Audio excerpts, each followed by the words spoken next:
the number of operations dividing by the forecast level based aircraft that were identified through the user support letters, which add about another 93 operations per base aircraft to that factor. And then the high was generated by going back, the previous count by INDOT was in 2004, and it was slightly higher than 2007, and using that operations per base aircraft level, plus the user information.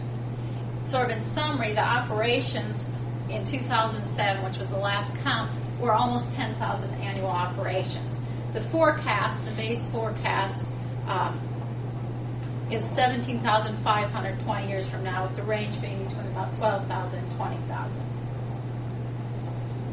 From the total operations, then, the next step was to look at how many of those operations are local, how many of those are itinerant. Again, this factors into planning facilities. Currently, the estimated split is about 25% of the operations are itinerant, meaning coming and going from other airport, and 75% are local.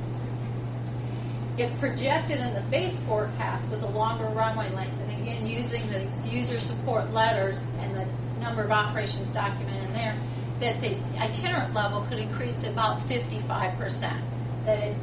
With additional facilities, the growth would be in being able to accommodate additional business aircraft and additional transient operations. And then the high scenario, where it was assumed that there would be additional transient growth or itinerant growth beyond just those in user support letter, was assumed to be a mix of about 50-50. Again, we took the operations and divided out by the type of aircraft that would be estimated to be conducting these operations.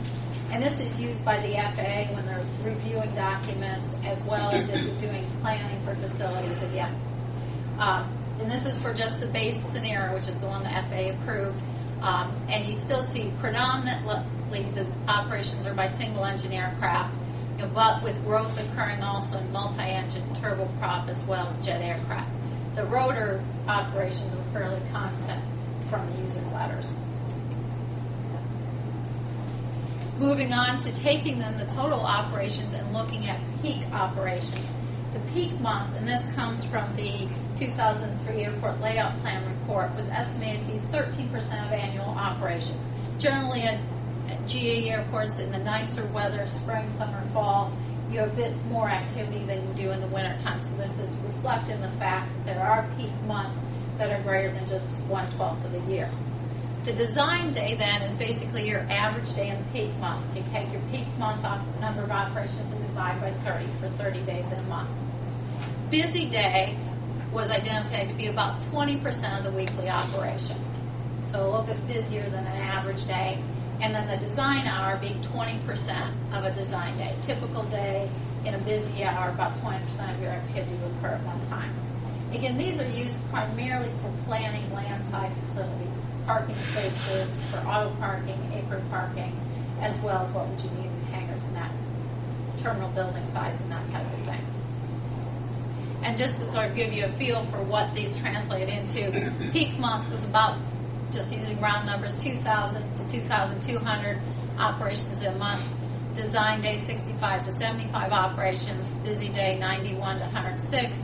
And a peak hour, you'd have about 20 operations. And an operation, again, is either a takeoff or a landing. You count one takeoff, one landing would be 2 operations. The final area that was prepared in the forecast was for instrument approaches. And there are 2 types of instrument activity. One is instrument operations, and one is an instrument approach. An instrument operation is any flight that operates on an instrument flight rule plan that they file with the FAA. The pilot is instrument rated. It can be nice weather, it can be bad weather, but they're flying on an instrument flight plan. An instrument approach is an instrument flight plan where they actually do the instrument approach to the airport. They use the electronic navigation. Again, it could be good weather or bad weather, but they fly that all the way to landing at the airport. They don't cancel that before landing at the airport. So you'll have more instrument operations than you will approaches, because in nice weather, many times the pilots will get inside of the airport and then cancel in the air before they get on the ground. And they do that in part because it helps expedite traffic flow as far as the airspace that the air traffic controllers need to keep clear for that operation. in looking at historical data, it was estimated that 5% of the itinerant general aviation operations conduct an instrument approach. And it was estimated that 30% of the activity that we classified as air taxi, where they're operating under one of the air taxi regulations, conduct an instrument approach. And this resulted in, over the time period, 800 to 1,000 annual instrument approaches. The other factor that was looked at through the forecast process in order to get the FAA's buy-in at the same time or concurrence was the critical aircraft, meaning what's the largest regular user or group of users that the airport needs to support. And this was identified through the user support letters, where letters were gathered from people who use the airport now, who would like to be using the airport, who had additional facilities, that identified what type of aircraft they're flying and how often they would use the airport. And it's a combination in this case of the aircraft with the most demanding wingspan and the highest approach speed. Because some aircraft have wider wingspans, but they may operate slower, where you may have some aircraft, in this case, that have shorter wingspans, they're narrow, but are very quick in their airspeed, in part because they have less wingspan area. The ARC, or Airport Reference Code, that was identified through this process was C2, and I'll show you in a minute examples of the aircraft that fall into this, where the wingspan is less than 79 feet and the approach speed of the aircraft is less than 141 knots. And these are some examples of the aircraft that went into both the airspeed factor, being like the Lear 45 is a very quick aircraft. It lands hot, meaning it lands faster, and some of the aircraft that have larger wingspans, like the King Air 90 and the Cessna 208. So combined together, they give you that airport reference code. And just to summarize quickly, these forecasts were prepared in the fall, and the FAA has concurred with or approved with the base forecast for planning purposes. The base forecast by 2020, actually it should be 20 years out, 50 based aircraft, 17,500 operations, about 987 annual instrument operations, with most of the increasing use coming from itinerant aircraft using the airport for business purposes, and the critical design aircraft was airport reference code C2. So this is identified to be a briefing, but I'd be happy to answer any questions you might have if there are any.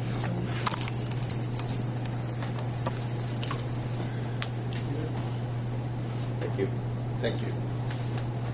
Can I ask a question? I was curious about takeoff and landings from people just coming and doing touch and goes. Once the airport width and length increases, what percentages you're looking at that increasing by? In other words, it increases every year. Some of them actually use the radios, but I'm just curious, once it's easier for a low-time pilot to come in here and do something, where are we at on that? The status quo part were essentially the local operation. They fall in the local operations. And it was balanced somewhat by, and like I say, for this case, we had more data from these user support layers where you could identify what you project for itinerant operations. Some of them may be doing full stop landings now if the base there, so you'd still be counting the operations. You're right that there may be some increase in that local operation with a longer runway because they can do touch and goes without having to do the full stop. But for planning purposes, there isn't detailed historical data to project from, and so we were needing to make some assumptions on roughly the percents, and that was that itinerant local splits on that. But if you'll notice, the base case the FAA approved, the local still outweighed the itinerant operations. There were still more local than itinerant. Well, right now it's scared most students or low-time pilots and probably want to avoid it, whereas once it's built, yeah, it gives you a greater margin of safety, particularly if they want to do it as a touch and go and not full stop landing.